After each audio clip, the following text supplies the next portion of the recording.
हाल ही में राज्यसभा की मेंबर और फेमस राइटर, समाज सेविका, इन्फोसिस फाउंडेशन की पूर्व अध्यक्षा सुधा मूर्ति ने रक्षाबंधन के बारे में एक कथा सुनाई।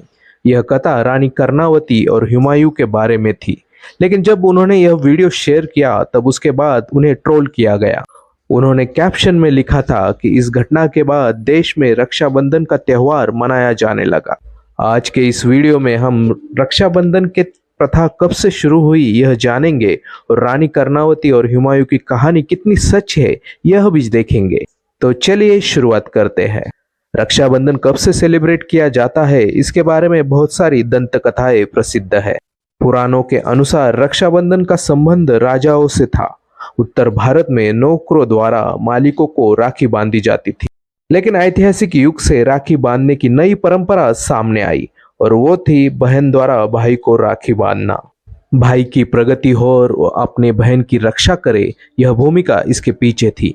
मुगल काल की अनेक स्त्रियां, विशेषकर राजपूत स्त्रियां राखी तैयार करती थी और अपने आसपास के राजाओं को भेजती थी। इतिहास का एक उदाहरण इसके लिए बेहद प्रसिद्ध है।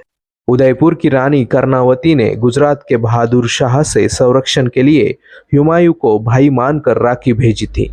रानी कर्णावती ने हुमायूं को राखी भेजकर बहादुर शाह के आक्रमण से रक्षा के लिए मदद मांगी थी। दरअसल रानी कर्णावती गोहिला जो कि सिसोदिया नाम से जाना जाता है, उसके शासक महाराणा संग्राम सिंह प्रथम की पत्नी थी।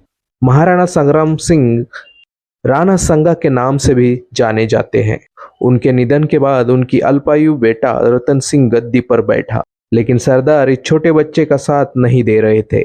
यह देखकर रानी कर्णावती ने सभी सत्ता के सूत्र अपने हाथों में ले लिए। मेवाड़ पे गुजरात के शासक कुतुबुद्दीन बहादुर शाह के आक्रमण का खतरा था। कहा जाता है कि बहादुर शाह के खिलाफ रानी कर्णावती ने राखी और चिट्ठी भेजकर हुमायूं से मदद मांगी थी। राखी का मान रखते हुए हुमायूं चित्तौड़ की ओर निकल पड़ा, लेकिन उसे पहुंचने से पहले ही बहुत देर हो चुकी थी। कर्णावती और अन्य राजपूत महिलाओं ने जौहर किया था। ईस्ट इंडिया कंपनी का कर्नल जेम्स टॉड उन दिनों मेवाड़ के दरबार में था। उसने अपनी annuls and antiquities of Rajasthan के इस किताब में इस कथा के बारे में लिखा है।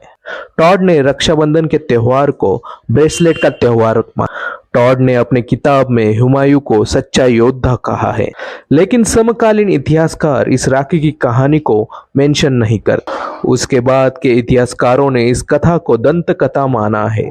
एस.के. बैनर्जी की किताब में कहा गया है कि हुमायूं ने अपने स्वधर्मी बहादुर शाह का साथ दिया और रानी ने कोई राखी नहीं भेजी थी, सिर्फ एक खत लिखा था जिसमें मदद की मांग थी।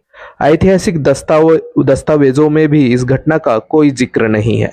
इससे यह बात तो साबित होती है कि कर्णावती और हुमायूं की कहानी पूरी तरह सच्ची नहीं है। हाल ही